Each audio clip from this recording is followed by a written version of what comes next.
Halo, jumpa lagi dengan saya di channel Ali Studio. Pada video kali ini kita sudah nyiapin satu buah ponsel flagship dari Huawei, yaitu Huawei Mate 40 Pro. Dan ini adalah sebuah smartphone flagship yang sangat bagus, namun sekali lagi sulit untuk direkomendasiin pada semua orang. Dan ini bisa kita bilang flagship unggulan dari Huawei untuk sekarang ini. Karena untuk seri selanjutnya yaitu Huawei Mate 50 sampai sekarang ini belum ada kabar kapan akan diluncurkan. Memang untuk perilisannya Huawei Mate 40 Pro ini sudah hadir kurang lebih ada di kisaran 1 tahun kemarin.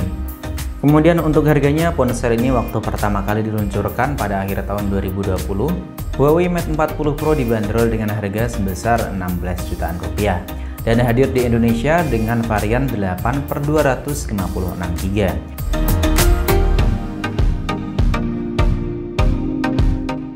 Yang pertama kita bahas terlebih dahulu untuk urusan desain yang dimiliki dari Huawei Mate 40 Pro. Kalau dilihat dari bodi belakang, lebih tepatnya untuk desain kamera yang dimiliki, Huawei Mate 40 Pro ini masih memiliki konsep dari generasi sebelumnya, yaitu menggunakan susunan kamera atau frame kamera yang terlihat melingkar. Hanya saja pada Mate 40 Pro sekilas ponsel ini memiliki frame yang mirip banget dengan iPod ya. Dan di bagian tengah ini nggak ada apa-apa, hanya untuk meletakkan logo Leica. Selain ada logo Leica yang membawa kesan mewah, Huawei Mate 40 Pro juga hadir dengan material kaca lengkung premium untuk backdoor yang dipakai. Bahkan pada backdoor ini tidak mudah kotor ataupun membekas sidik jari. Hanya saja untuk bodi belakang ini licin banget. Dan hal tersebut menjadi salah satu alasan kenapa ponsel ini saya pakai Negar Skin, yaitu biar lebih enak digenggam dan enggak licin ketika sedang kita gunakan. Kemudian untuk bagian bodinya di sini ada beberapa perubahan dibanding Huawei Mate 30 Pro yang sudah kita bahas pada video sebelumnya, yaitu di sisi kanan terdapat tombol tambahan, yaitu tombol volume fisik, dan ada juga untuk tombol power. Kemudian di bagian atas terdapat lubang speaker hingga IR blaster atau inframerah. Dan di bagian samping kiri polos gak ada apapun. Kemudian di bagian bawah terdapat lubang SIM tray yang masih bisa menampung dual SIM card, bahkan bisa ditambahkan lagi dengan slot kartu memori. Namun untuk memorinya ini berjeniskan nano memori. Dan sekarang ini masih langka banget. Kalaupun ada memori tersebut harganya jauh lebih mahal dibanding micro SD. Kemudian di sampingnya terdapat lubang USB Type-C, lubang mikrofon, kemudian terdapat lubang speaker lagi. Meskipun ponsel ini memang terlihat memiliki dimensi yang lebih gede dibanding generasi sebelumnya, namun Huawei Mate 40 Pro ini masih enak banget untuk kita genggam. Dan bobotnya juga masih cukup terjaga di 212 gram dengan ketebalan 9,1 mm.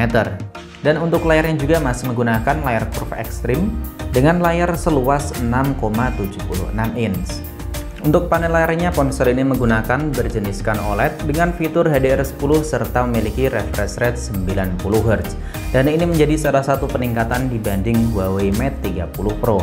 Kemudian untuk tampilan depannya ini berbeda banget dari generasi sebelumnya, karena pada Huawei Mate 40 Pro ponsel ini menggunakan tampilan layar dual punch-hole yang digunakan untuk meletakkan satu sensor selfie kamera sebesar 13 megapiksel untuk lensa ultrawide dan satunya lagi lensa TOV 3D atau depth biometri sensor. Kemudian ada 3 kamera di bagian belakang dengan sensor kamera utama sebesar 50 megapiksel plus 12 megapiksel untuk lensa periskop telefoto dengan PDA f/OIS 5 kali optical zoom serta ada 20 megapiksel untuk lensa ultrawide. Dan untuk hasil perekaman foto maupun videonya, ponsel ini bisa mendapatkan perekaman hingga 4K 60 fps, baik itu untuk kamera depan maupun kamera belakangnya. Ditambah lagi sudah memiliki fitur Gyro AIS. Dan menurut saya untuk warna yang dapetin ini lebih natural dibanding Huawei Mate 30 Pro, dan untuk kestabilannya juga nggak perlu kita ragukan lagi. Bahkan fitur-fitur yang terdapat pada Huawei Mate 40 Pro terbilang sangat banyak banget. Namun di sini ada sedikit penurunan dibanding generasi sebelumnya yang terdapat pada fitur slow motion.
Dan ini kamera belakang dengan resolusi 1080 30 fps. Kita coba untuk lari.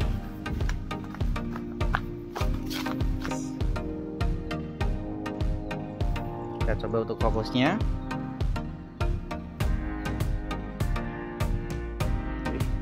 Mantap ya. Ini hasil kamera belakang di siang hari ya. Bagaimana menurut kalian untuk hasil suara serta pengambilan gambar dan juga kestabilan dari ponsel Huawei Mate 40 Pro di tahun 2021 ini. Ini zoomnya bisa nyampe berapa nih? Kita coba. Ini kita melakukan zoom hingga 10 kali dan ini masih bisa kita tambahkan lagi. Nah, udah mentok ya 10 kali. Dan gambar yang didapatkan masih kelihatan jelas banget. Ini hasil kamera depannya. Kita coba buat lari ya. Untuk gambarnya kalau dilihat dari layar keren banget nih, halus dan juga warnanya juga natural. Kestabilan juga kelihatan mantap. Namun kalau kita buat lari kayak gimana? Coba kita lari benar.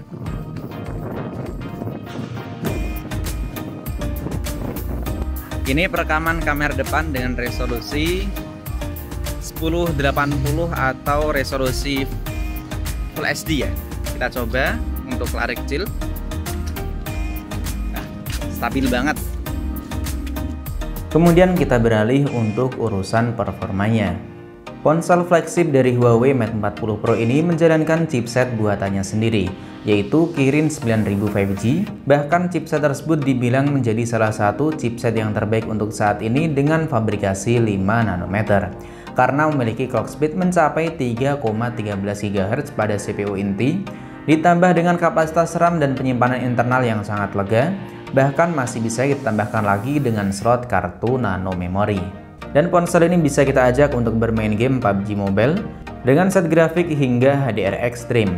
Kemudian untuk bermain game Genshin Impact bisa stabil pada 60 fps, meskipun kadang ponsel ini menjadi sedikit lebih hangat dan agak sedikit ngeframe. Namun pasnya dengan performa yang dimiliki dari Kirin 9000 5G, ponsel ini sangat bisa banget untuk kalian ajak bermain game, namun terkecuali untuk game yang harus membutuhkan konektivitas pada Google Play Service, misalnya seperti game Aspal. Dan hal tersebut menjadi salah satu kelemahan pada Huawei Mate 40 series ini. Kemudian untuk urusan baterainya, untuk smartphone yang memiliki baterai berkapasitas sebesar 4400 mAh, Huawei Mate 40 Pro ini sanggup bertahan seharian penuh dengan penggunaan intensif saya sendiri. Selain itu, ponsel ini juga memiliki dukungan pengisian cepat hingga 66 watts. Dan untuk pengisian cepatnya itu nggak nyampe 1 jam udah bisa terisi penuh dari 0 hingga 100%. Dan untuk kesimpulan dari Huawei Mate 40 Pro, flagship ini memang mendekati sempurna. Hanya saja yang membuat ponsel ini terbilang mendekati sempurna karena tidak bisa bekerja sama dengan Google Play Service. Karena sekarang ini banyak sekali orang-orang yang menggunakan layanan dari Google untuk memudahkan akses dari beragam perangkat. Bahkan untuk perusahaan ternama juga, misalnya seperti Apple. Lalu kira-kira bagaimana menurut kalian dengan ponsel flagship tanpa ada layanan dari Google ini? Coba kalian tulis saja pendapat kalian di kolom komentar, kelebihan maupun kekurangan apa yang kalian rasakan selama menggunakan Huawei Mate 40 Pro. Jangan lupa tekan tombol subscribe untuk video selanjutnya, dan tekan tombol like jika kalian suka dengan video seperti ini, atau tekan tombol dislike jika kalian tidak suka. Sampai di sini dulu video dari saya, sampai jumpa lagi pada video selanjutnya.